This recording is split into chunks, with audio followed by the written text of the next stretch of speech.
It's how do I grow money without working more hours? The whole soccer analogy is, your defense is keeping you safe. Your midfield is moving you forward, but slowly. And the forwards are the ones that are risky. But, if you don't utilize them from time to time, you're missing out on like larger amounts of capital for the future.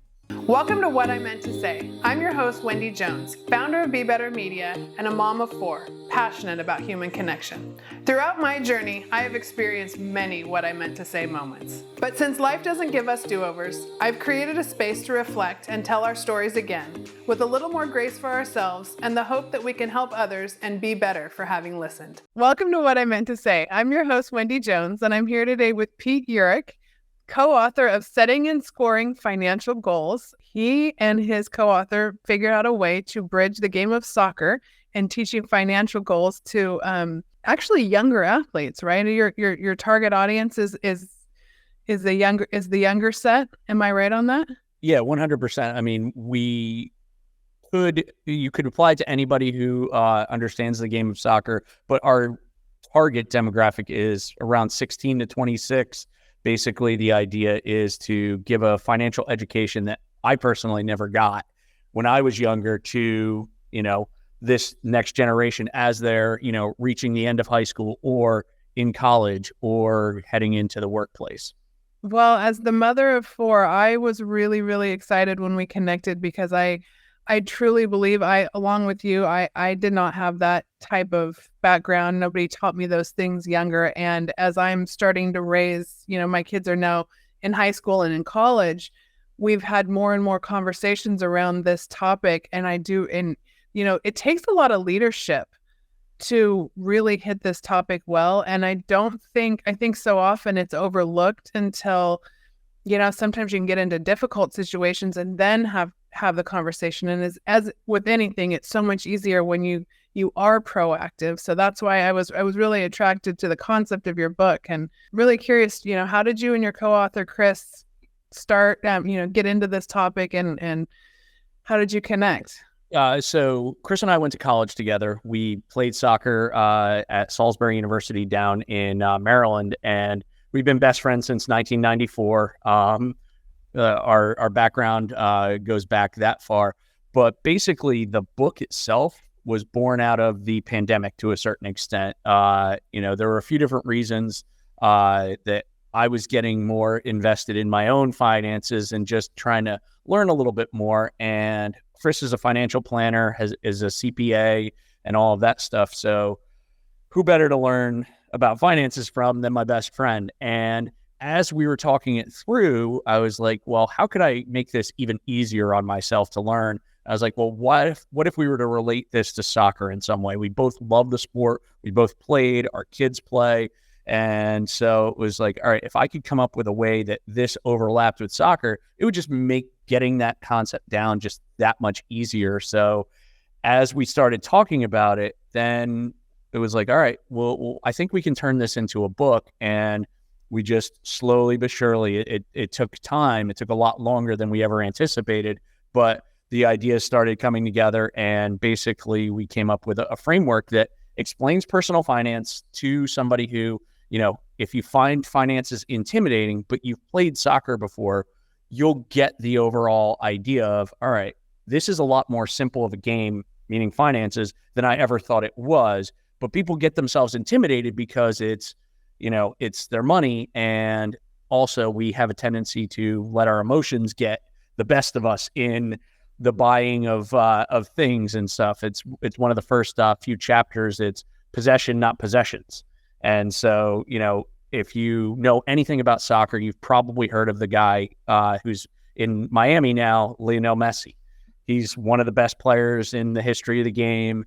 He played for Barcelona. And when he was on Barcelona's team, their whole entire strategy was, we keep the ball more than the other team. We want to have the ball 80% of the time, 90% of the time. And they were one of the best teams in the world because of it. And so that's one of the major concepts that we started off with was possession, not possessions. Keeping possession of your money, because anytime that you're spending money, you're giving it away usually to the other team. Now, if you're putting money into something like, insurance, which is protective, that's part of your defense, or you're putting it into a stock, which is part of your offense, one of your forwards, then you have the possibility of getting that money back, as opposed to, I just went down the street and bought Starbucks. Now that $5 is in Starbucks' pocket, not my pocket. And so being a little bit more discerning about where it is that you're putting your money, and taking some of those longer term strategies where I'm going to, rather than giving $200 a month to Starbucks, I'm going to put a portion of that into my own pocket so that it can grow over time, and maybe later on I can own Starbucks or something. Yeah, absolutely. And I think it's so interesting the way, I mean, our emotions get wrapped up both in sports and in finances. And I think so often people have kind of a fear-based mindset when it comes to finances. And I'm really curious to know, do you guys dig into that at all in the book? It's actually one of the very first things that we talk about is, managing your emotions, because of the fact that, as a parent, I'm sure you can understand the aisles at the checkout of a grocery store, where they have some of the aisles that don't have candy there and everything, because of the fact that the kids, it's real simple, they see the candy, they instantaneously want, and as a parent, you feel that, oh my gosh, I got to get them something or whatever. But that emotional control becomes like one of the most important things that you can possibly have, because of the fact that you have to make a decision about, all right, where is this money going? I just had whatever money is, important to you, whether it's $10, $100, $1,000, whatever is going to hit you hard in the pocket. It's how much am I thinking about where I'm putting that money? Because if you just do it without thinking, it's, I go to Starbucks every single morning just because. And I keep on using that as an example, but I don't go to Starbucks. I don't drink coffee. So, but I do this just out of habit. Well, maybe you should develop some better habits about where it is that you're putting money.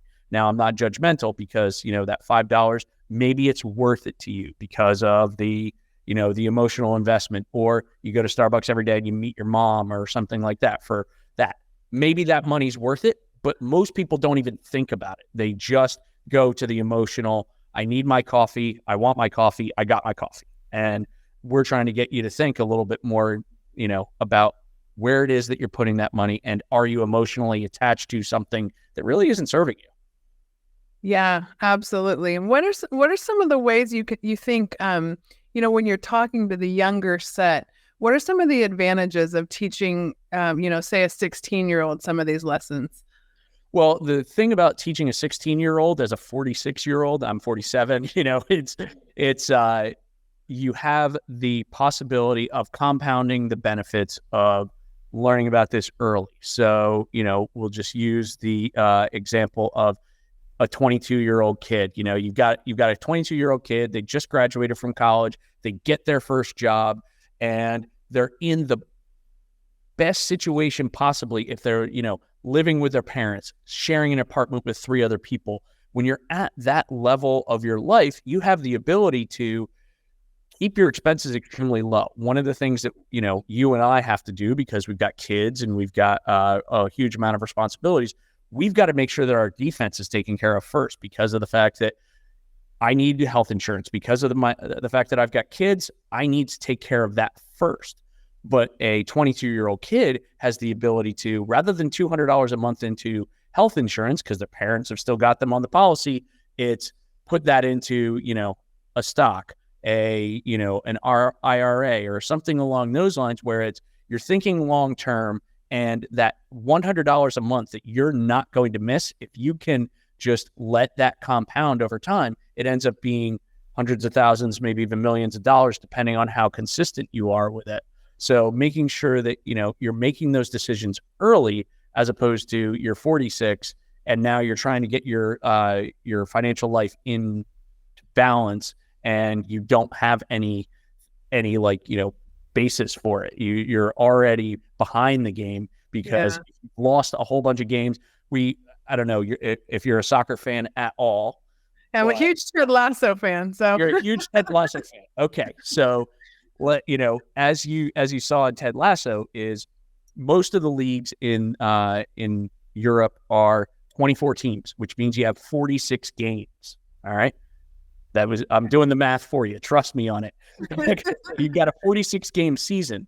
If you're a 22-year-old kid, 46 plus 22, that's 66. That's retirement age. So you think of every year as in air quotes, game. And how do you win the game? You end up at the end of the year with more money than you started it with. So that's the whole entire idea. And some people are going to have more aggressive goals, but at the beginning, if you're in your 20s and you're spending all your money on, beach houses and all of that stuff, and you're ending up in the red for, 10 years, 15 years or whatever, and then later on, you don't have the ability to put money into your growth things like your forwards, the stocks and buying into small businesses and stuff, then you're in a situation where you're so far behind, you can't become one of those elite teams. You're in, last place or whatever. Not that you're comparing yourself to other people, but you're trying to, make sure that your financial house is in order from the time that you're 22, not the time when you're 46.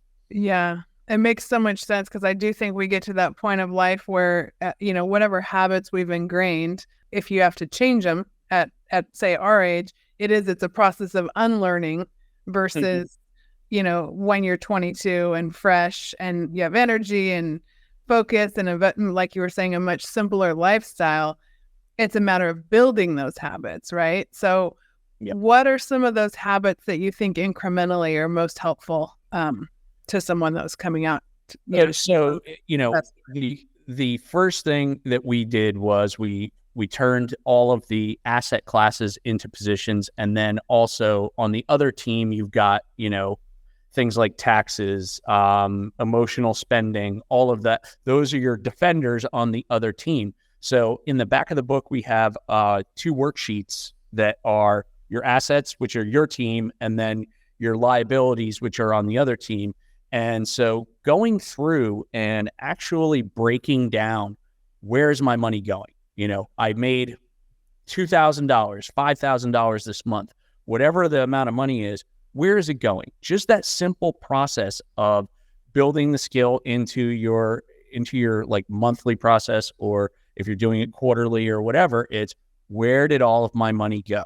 All right. And if you can at bare minimum look at that, it's one of those reasons, like, if people were doing it for a long time, taking a picture of all of your food, it's, you want to track what's coming in order to, get better habits about what you're eating. Same thing applies for this, is where's my money going every single month and why is it going there? There's nothing wrong with making decisions about where it is that you want the money to go. Again, going back to the Starbucks example, it's like, if that's important to you, that's completely fine, but you're making that decision. You're not just doing it out of habit. So that's one of the like absolute first steps, is where is everything going? Because that's assessing where you are. And then it's, well, what are the things that you want to give up in regards to, like, how many times do I give the ball away to the other team? Where can I learn to not give that ball away? Whether it is I've got too many streaming services and I'm getting rid of a couple of those, as we all know about, or it's, how much longer can I have my my car that is not particularly ideal, but it's paid off? How much longer can I stick that out, as opposed to getting a car payment? Figuring out where your money's going and then making decisions about, all right, now that I've decided to hang on to that, now what's the best place to put that within my team so that I am in a better position? Because although we would all love to say, okay, well, I'm just going to put all of my money into the stock market, that's not always the best maneuver either, because there's risk that comes along with that reward. And you've got to figure out whether or not that's the right place to put your money. So that's where I would start. Yeah, I like all of that. And I think another thing that's coming to mind is just like you say, everyone has different priorities, right? And rather than being, it seems to me it's about being mindful of what you prioritize, right? And how, if you don't know where you're spending your money, how can you know what you really value? So do you have any tips on, really helping people figure out, like, what do you really value? How do you figure that out? I mean, for Chris might have a totally different answer with him being the CPA and the certified financial planner and everything. I'm the analogy guy. I was the one who decided to, bring this all into the soccer world. So, his financial advice is probably the one that you want to follow a little bit more. But ultimately, for building out that, what am I going to do with, or what are the decisions that I'm making about my money? What do I care about? Mm-hmm. I think that first step of, writing down where your expenses are going, those probably are the things that you, to a certain extent, care about. But also, I think that for lack of a better term, media has gotten really good at selling us on what we should want, not particularly what we do want, but what we should want. And, I came up in the age of, cassettes and then CDs and then, well, actually records, then cassettes, then CDs. And then, we're in the streaming services and everything like that. But the thing that has not changed, the technology keeps on changing, but people are still, for me, the most important thing. And so it ends up being, what are the relationships that I care about? What are the activities that I care about doing? And once you figure out, like, what are your priorities in those areas? Because those things aren't going to change. Your technology, I don't even want to know what is going to happen in 5 years. But Yeah. the thing is, what are the things that you value now? Who are the people that you want to be around? What are the things that you want to do? One of the things that I used to do with my students all the time, I'm a teacher. Oh, cool. I would put on the board a Venn diagram of do, have, know, which is, the things that you do are things that people will pay you money for. The things that you have are things that people will pay you money for, and know. So the things that you want to have in your life, the things, all right, prioritize those. Figure out which ones you actually care about. All right. If you actually care about cars, that's fine. Just make sure that that's a thing that you're prioritizing. All right. What do you want to do with your time? What, you've got weekends and holidays and everything like that. What is it that you actually do? And can you get more out of that rather than putting your money into something that you care about a lot less? Why do we go to the beach every summer? Because that's what my family always did. Well, what if you don't value that as much? A lot of us have ingrained habits that we picked up from our parents. So, doing a real assessment of, all right, well, do we have to go to the beach every single summer? Maybe do something that's a little bit different and more cost effective for what you're trying to do. Do we need to own a house, or can we, rent something to do the same thing to get the same result from the probably a lesser payout? Yeah. Oh, absolutely. I know people don't. Yeah, there are so many costs attached to it. As adults, we realize that. I think when you're teaching this to a younger subset, you don't always see the long-term costs that are associated with, choices that we make. And I think, like as I'm a homebody, right? So I look at what I'm doing, and I've always really valued my home. Some people would rather have a lot more experiences and, maybe a different type of home. But I think finances are just another way of, it's another deep dive on self-awareness if we allow it to be. Yeah. And I think it's not always viewed that way because it can be a very practical subject, but truthfully, I think it's the emotional part of it where people get hung up. Yeah. And, being able to break it down the way that you guys have it could be really helpful, because I think helping people realize how their emotions are wrapped up in the choices that they're making. And the whole entire thing is, I don't think a lot of people realize what money is. It's portable power. That's it. It's the ability to buy stuff, buy experiences and everything. You do not want pictures of dead presidents. You don't. That's not why you want money. If you wanted that, you could print those off of your laser printer or whatever and have that, no problem. But what you want is the ability to do whatever the money is going to do for you. So a lot of people, I want $1 million. Why do you want that $1 million? Because of the fact that you want to be able to do this thing. And if you break it down to your you keep on asking the question, why? All right, well, I want $1 million. Why do you want $1 million? So I can buy this car. Why do you want to buy that car? Eventually, you're going to get down to that root feeling of, I want this thing because it makes me feel good. Well, if we can figure out how to feel good before we get the thing, then we have to do a little bit less of that getting the thing, figuring out how it is that we make ourselves feel good, regardless of the, car that we're driving or whatever. You can do those things to accentuate it, but ultimately you're in control of that. Well, and also realizing that money, I've heard it said that money really accentuates personalities, right? Yes. I mean, you are who you are, and you add money to it, you're going to be more of who you are. Yes. So that's another reason I love the concept of teaching this younger, because as we're figuring out who we are and what we're about, doing that before money is so front and center in our lives, and we're developing a healthier relationship to it rather than letting it define us. Yeah. Oh, it makes perfect sense. I mean, absolutely. And, especially when you're younger, you have that ability to still decide on a path. But once you've gone down that path of, all right, well, I'm going to be a corporate lawyer, and I've gone to school for however many years, and I've battled in order to become partner as quickly as I possibly could. Once you're invested in that road, it's hard to get off of it and recognize the fact that, oh, well, I really just wanted to be happy for this reason or this or that reason. But because of the fact that I started down this path, now I'm kind of stuck on it. And Gary Vee is the one who probably goes into this the most, is like, would you rather be the miserable CEO who's making, $500,000, or the guy who's making 70K and you love your life because you're doing exactly what it is that you want to do?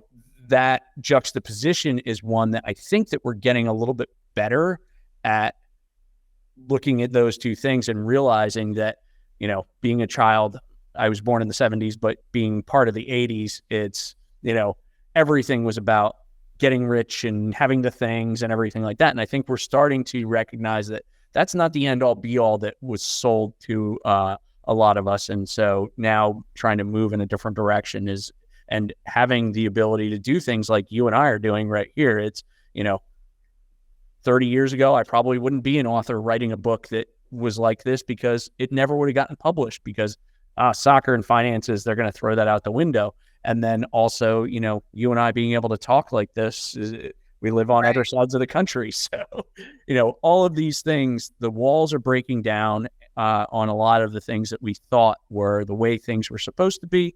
And now we have the ability to look at it. And that's, again, our hope, Chris and my, to educate kids about what is it that money truly is and how can you use it effectively so that you're heading in the direction that you want to go, not particularly the way that we want to go. Because, we use the metaphor of being the manager of a soccer team. And it's like, you've got to set the tone on what it is that you want to do. And if you want to be an all-out offense, I'm going to go for, all stocks and try and, make all my money that way. That's completely fine.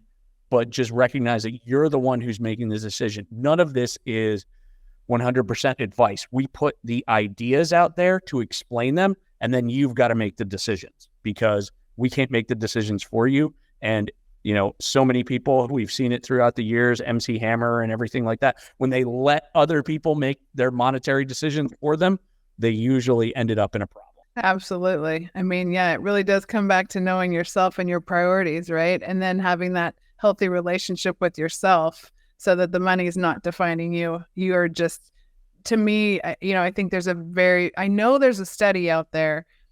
There's a huge, have you seen the study on happiness? So basically the gap of happiness, it's around 70,000. I don't know if they've done it for inflation now, but basically around 70K, where the money no longer impacts your happiness.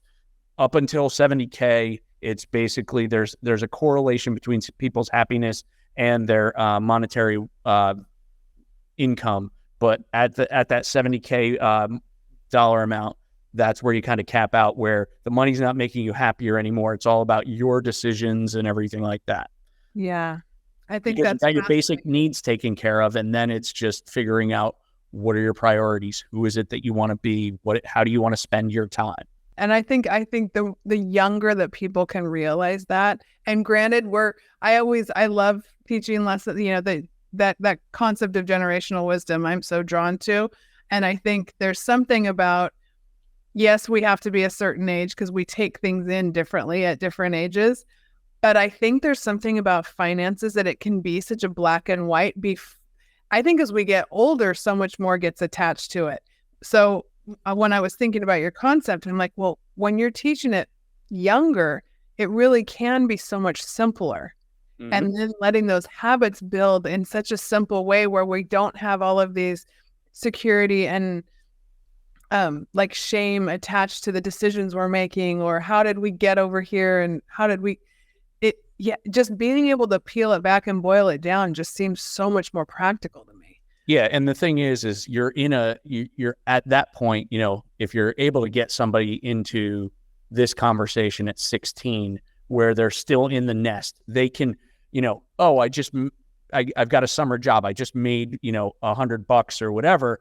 What are you going to do with that money? And if mom or dad have allowed you the freedom to, okay, well, let's invest that and see what happens, or let's put that in the bank and see what happens, because of the fact that, there was almost no financial education. You were getting it all from your parents.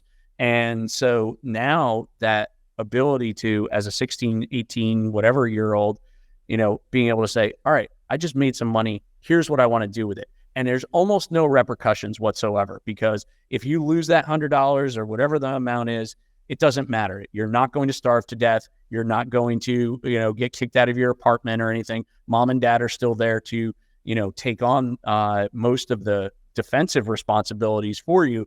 So that's why introducing this concept early is spectacular. And, the idea of how do I grow money, not just today, that I need to work more hours. It's how do I grow money without working more hours? How do I grow my money without, having it be a straight up transaction for I need to give up this for this?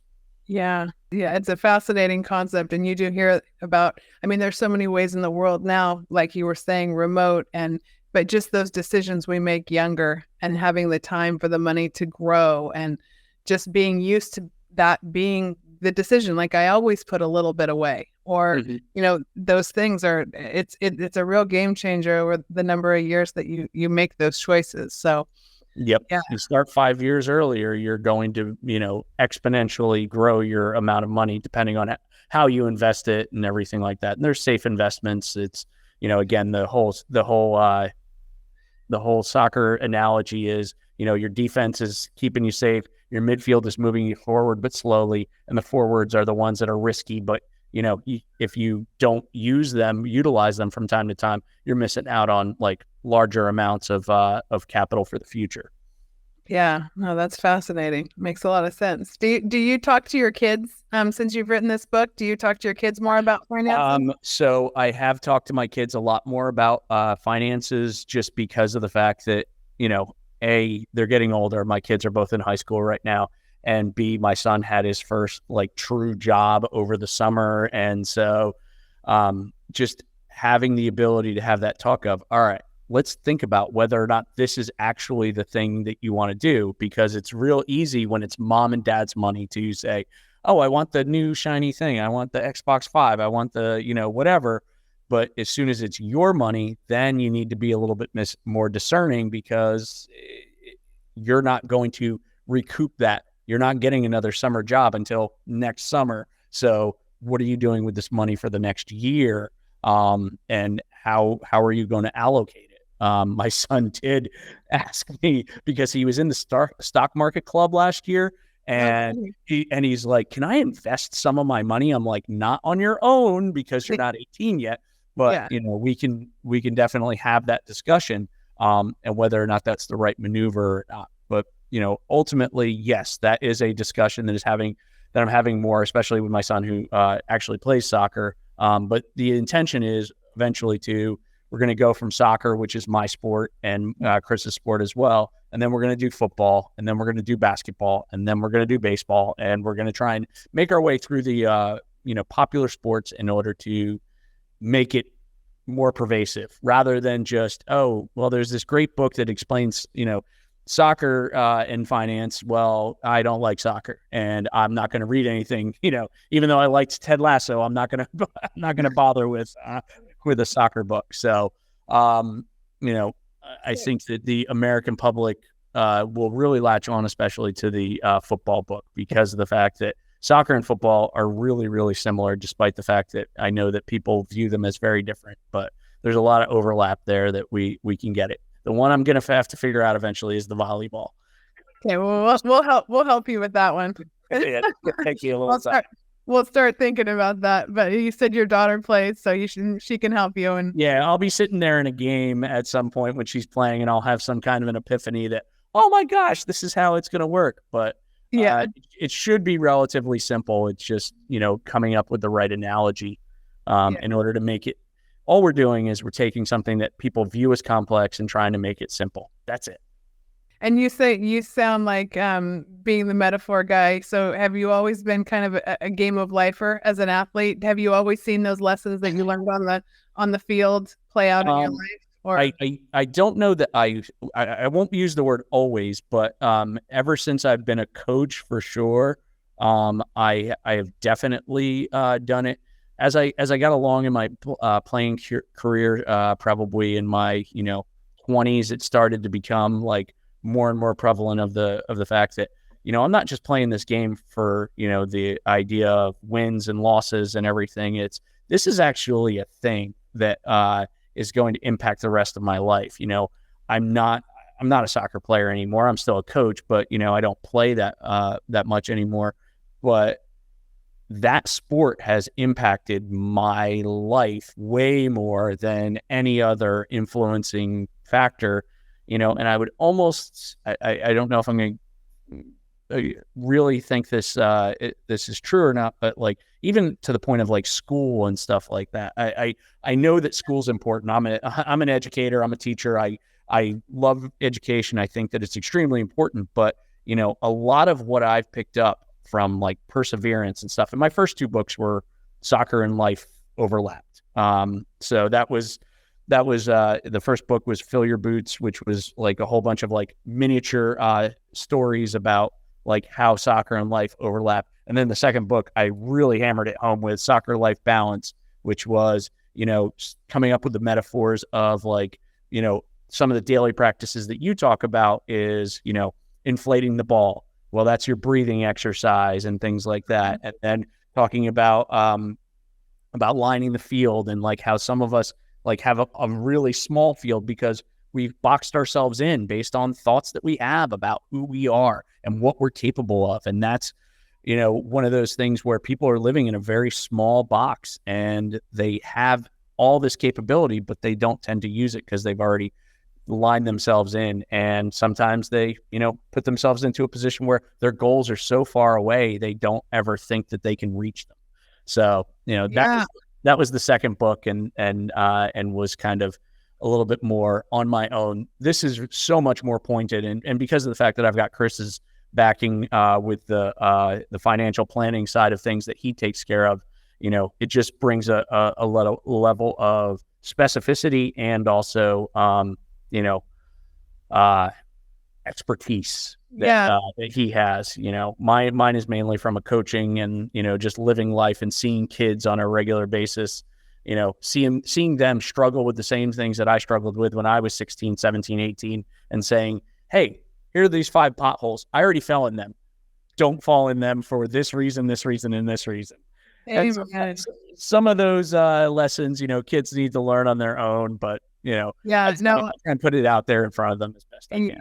You and I have similar goals on that. So I always I'm having 4 kids and realizing that you want to be able to impart things that you've learned that you didn't know at their age, and you just kind of hope that they're able to grasp what they're meant to grasp, because yes, some things we do have to experience, but I agree with you that generational learning it's huge, and having adults that care enough to really spend the time to communicate it, I think, is invaluable. There's a lot of noise out there, and being able to slow down and have those conversations is just really, really important. So my hat's off to you for, always for trying. And I know it gets through where it's supposed to get through. So yeah, it's again, you talk about the noise. It's almost like the candy versus broccoli type of thing. There's a whole lot of candy out there that, people are able to put out this 30-second video that gets thousands upon thousands, maybe even millions of views. And it's the equivalent of emotional candy. But, we need a lot more for this younger generation, especially as they are getting bombarded with things, not just, like you and I, when we were kids watching TV, you're getting a commercial every once in a while. But, even that, we could pretty much ignore a commercial, but they are 100% getting bombarded 100% of the time. And also making sure that, the messages that you're getting are good ones. right. It's not just all about the Bugattis and the Lamborghinis and stuff. And that's not the root to happiness, that you can find other ways to make yourself happy without that. So, yeah, I tell my 16-year-old all the time, stuff does not make you happy. yes. Relationships, experiences, safety is huge. Freedom is a good thing. But stuff is just stuff. And we quite often have way too much of it. So, yeah, well, as a language teacher, I teach Spanish, and one of the things that I have really gotten a lot of mileage out of personally, and also, whenever I teach it to the kids, it's in Spanish. I don't know if you speak, but there's this concept of reflexive verbs. So anytime that you do something to yourself, it's a reflexive verb. So when you brush your teeth, it's reflexive. When you brush your hair, it's reflexive. Now, if I put a shirt onto myself, it's the verb ponerse. I put my shirt on. But they also use it in Spanish for emotions. I put sadness onto myself. I put happiness onto myself. And I think that's one of the areas where the English language, we kind of let ourselves down a little bit because of the fact that we think that emotions happen to us, but we are actually creating the emotion for the most part. It's the way that we think, the way that we're focusing on things and stuff like that. So we're actually putting the emotions onto ourselves. We think that it's the Bugatti that's going to make us happy, but we're making ourselves happy because we focus on the Bugatti in a particular way. And recognizing that fact is a game changer, because then you don't need the thing in order to get there. You can have the feeling before the thing. But if you want the thing still, I'm not judgmental, but at the same time, it's recognize the fact that you don't need that thing in order to feel as good as you particularly want to. And I think that, especially me being a father and seeing young people on a regular basis, I worry about things like, the drugs and all of that stuff.